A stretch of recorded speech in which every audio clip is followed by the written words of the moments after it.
ഗവൺമെന്റിനെ സംബന്ധിച്ചിടത്തോളം gender uniform അത് ഒരു നിലയിലും ഒരു വിദ്യാലയങ്ങളിലും അടിച്ചേൽപ്പിക്കുന്നതിന് വേണ്ടി ഉദ്ദേശിക്കുന്നില്ല. കേരളത്തിലെ അപ്പൊ നമുക്ക് എല്ലാവർക്കും സമാധാനമായി. കാരണം എന്താ, ഈ വിഷയമുണ്ടായി, ആ വിഷയത്തിൽ കൃത്യമായ ആളുകളെ ബോധവൽക്കരിക്കാനുള്ള പരിപാടികൾ നാട്ടിൽ നടന്നു. ഗവൺമെന്റ് തലത്തിൽ തന്നെ ചർച്ചാ വേദികളുണ്ടായി. നമ്മുടെ നാട്ടിലെ നന്മ ആഗ്രഹിക്കുന്ന എല്ലാവരും അവിടങ്ങളിലെത്തി തങ്ങൾക്ക് പറയാനുള്ള അഭിപ്രായങ്ങൾ പറഞ്ഞു. അനുകൂലിക്കുന്നവർ അവരുടെയും പ്രതികൂലിക്കുന്നവർ അവരുടെയും അഭിപ്രായങ്ങൾ പറയുകയും എഴുതി കൊടുക്കുകയും ചർച്ചകളിൽ പങ്കുചേരുകയും ചെയ്തു. അവസാനം മന്ത്രി പറഞ്ഞു, ഇതൊരിക്കലും നിർബന്ധിക്കൂല, ഇതൊരിക്കലും അടിച്ചേൽപ്പിക്കൂല. യഥാർത്ഥത്തിൽ പിന്നീട് എന്താണ് സഹോദരങ്ങളെ സംഭവിച്ചത്?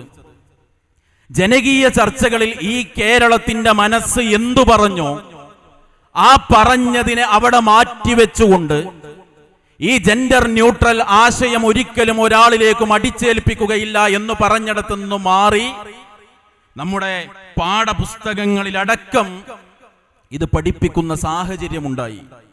9ാം ക്ലാസിന്റെ സാമൂഹ്യ ശാസ്ത്ര പാഠപുസ്തകത്തിന്റെ 8ാമത്തെ ചാപ്റ്ററിന്റെ പേര് towards A gender neutral society എന്നാണ്.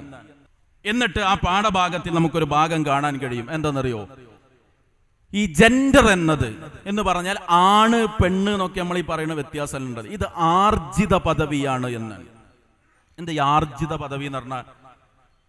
എന്താ എന്റെ കുട്ടി പോയിട്ടൊന്ന് ഡാൻസ് കളിച്ചാല് എന്തിനപ്പോ നമ്മൾ ഇങ്ങനെയൊക്കെ എതിർക്കണോ ചിന്തിക്കണോ? ഏതെങ്കിലും ഉമ്മയും ബാപ്പയാണെങ്കിൽ നിങ്ങളും കൂടി ഇത് അടിവരയിട്ട് മനസ്സിലാക്കണം.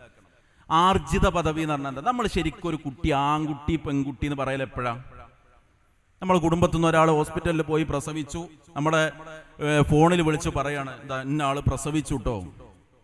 ഫസ്റ്റ് നമ്മൾ ചോദിക്കണ ചോദ്യം ആൺകുട്ടിയാണോ പെൺകുട്ടിയാണോ? ആ ചോദ്യത്തിന് അവിടെ നിന്ന് ഇങ്ങോട്ട് അതിപ്പോഴും തീരുമാനമായിട്ടില്ല എന്ന് ആരെങ്കിലും പറഞ്ഞിട്ടുണ്ടോ ഇതുവരെ? ഇല്ല. അത് ആൺകുട്ടിയാണോ അല്ലെങ്കിൽ പെൺകുട്ടിയാണ്, കൃത്യമായിട്ട് നമുക്ക് മറുപടി കിട്ടും.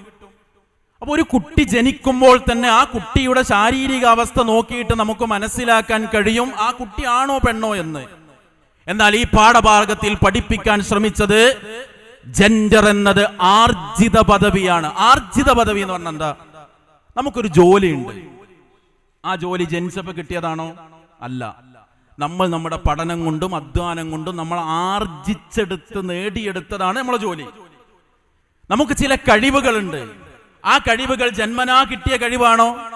അല്ല. നമ്മൾ പഠനം കൊണ്ടൊക്കെ നേടിയെടുത്തതാണ് നമ്മുടെ പല കഴിവുകളും. ഇതുപോലെയാണ് ജെൻഡറും. ജനിക്കുമ്പോൾ അങ്ങനെ ആണ് പെണ്ണെന്നൊന്നും പറയണ്ട. പിന്നെ ഇങ്ങനെ മുന്നോട്ട് പോയി അവസ്ഥക്കും സാഹചര്യത്തിനും ജീവിത ചുറ്റുപാടിനൊക്കെ അനുസരിച്ച് നമ്മൾ ആർജിച്ചെടുക്കണം. ഞാൻ ആണാണോ പെണ്ണാണോ എന്ന് പറയുന്ന അവസ്ഥയാണ് സഹോദരങ്ങളെ ഉണ്ടായത്.